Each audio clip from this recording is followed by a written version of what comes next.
নমস্কার, আমি ডাক্তার প্রকাশ Mallick, consultant homeopath. দীর্ঘ 39 বছর ধরে হোমিওপ্যাথি চিকিৎসার সঙ্গে যুক্ত আছি। আজকে যে কথাটা বলবো সেটা হচ্ছে বাচ্চার দুর্ঘটনা। বাচ্চা হচ্ছে সম্পদ, শুধু আপনার সম্পদ নয়, দেশের সম্পদ, রাষ্ট্রের সম্পদ। এবং শিশু যদি না থাকে তাহলে আমাদের এই পৃথিবী কিন্তু শিশুহীন হয়ে গেলে মরুভূমিতে পরিণত হয়।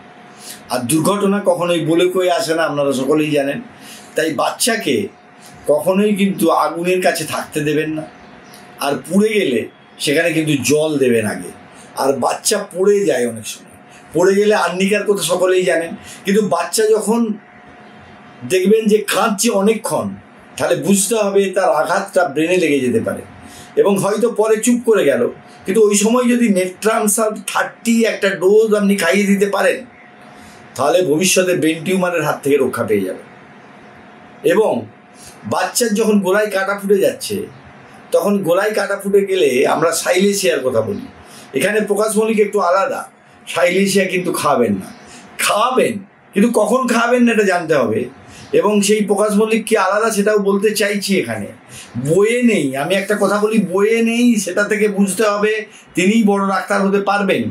এবং এই সাইলেশিয়া যাদের টিউবারকুলোসিস বংশগতির ইতিহাসে আছে, তাদের সাইলেশিয়া খাওয়া যাবে না, তাদেরকে এনাগেলিস খেতে হবে। আর কী ক্ষেত্রে আলাদা? এই সাইলেশিয়া ওষুধটা অনেক সময় মনে করতে পারেন যে কাটা ফোটা, মানে ইভিন পায়ে কাটা ফোটা, গোলায় কাটা ফোটা। এবং আমার একটা পেশেন্ট ছিল, আমি যখন গ্রামে থাকতাম, গ্রামে চাষের কাজ করতে গিয়ে যখন বর্ষাকালের আসার আগে বৃষ্টি হয়ে গিয়ে ধান তার ডুবে গেছিলো এবং ধানগুলো কেটে তুলতে গিয়ে তার পায়ে কাঁটা ফোটে। কিন্তু পরবর্তীকালে দেখা যায় সেই কাঁটা কিন্তু কাঁটা নয়, সেটা আসলে সাপের কাঁটা। সাপ মরে গিয়ে তার যে কাঁটা, ও তার মেরুদণ্ডের কাঁটা তার ঢুকে গেছে এবং অপারেশন করাটাও খুব কষ্টকর, অনেক ভেতরে চলে গেছে, অনেক খরচের ব্যাপার। আমি সেখানে সাইলেশিয়া 10 দিয়ে উইদিন 7 ডেজ তাকে কিন্তু পুরোপুরি সেই কাঁটা বেরিয়েছে, সেই কাঁটাটা সেই ভদ্রলোক নিয়ে এসছে। এরকম সাফল্য আছে।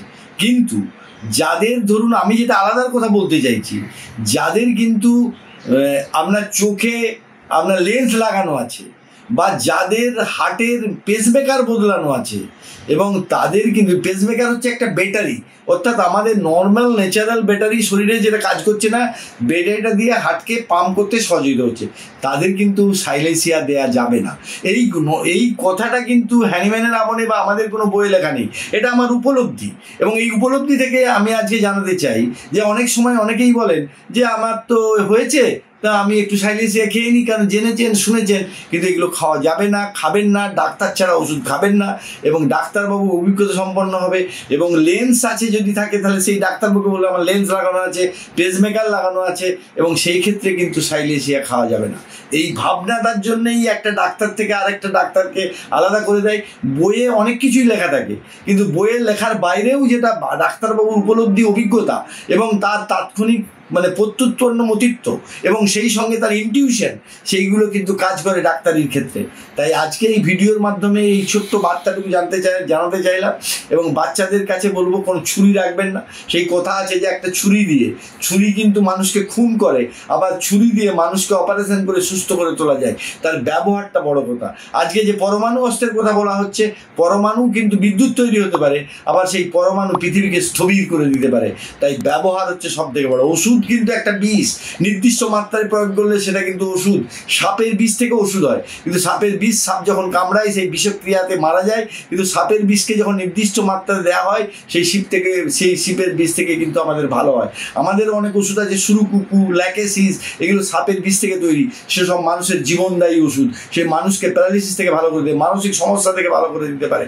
এবং সেরকম অনেক ওষুধ আছে যেগুলো সাপের বিষ বা বিষ থেকে তৈরি হয়। আমরা যেমন সায়ানাইড থেকে, মার্ক সায়ানাইড থেকে ওষুধ হয়, এবং সেই সায়ানাইড ওষুধ কিন্তু, মার্ক সায়ানাইড কিন্তু খেলে আপনি মারা যাবেন সঙ্গে সঙ্গে। কিন্তু মার্ক সায়ানাইড যে হোমিওপ্যাথিক ফর্মে, তা কিন্তু টনসিল ভালো করার এবং সেপটিক টনসিল ভালো করার জন্য ভালো ওষুধ। যাই হোক, আমি বলতে চাইছি ওষুধ প্রয়োগের ক্ষেত্রে ডাক্তারবাবু অভিজ্ঞতা কিন্তু বিরাট গুরুত্বপূর্ণ। আর এই বাচ্চাদের দুর্ঘটনাটা কিন্তু সহজে আসে না। এবং যখন কোনো বিদ্যুৎ আহিত হয়, তখন হাইপেরিকাম দিলে আপনি কিন্তু সহজেই তাকে হসপিটাল নিয়ে যাবেন।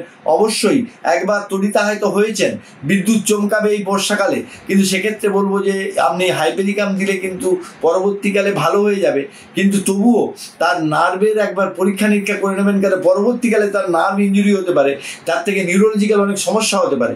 তাই আজকের শুরুটা যে ছোট হলেও আমরা যদি প্রথমেই হোমিওপ্যাথি চিকিৎসা নিই, তাহলে ভবিষ্যতে মানে বিরাট জটিলতার হাত থেকে রক্ষা পেয়ে যাবে। হোমিওপ্যাথি চিকিৎসা এমনই ভবিষ্যৎকে মানুষকে সুন্দর করে তুলতে পারে।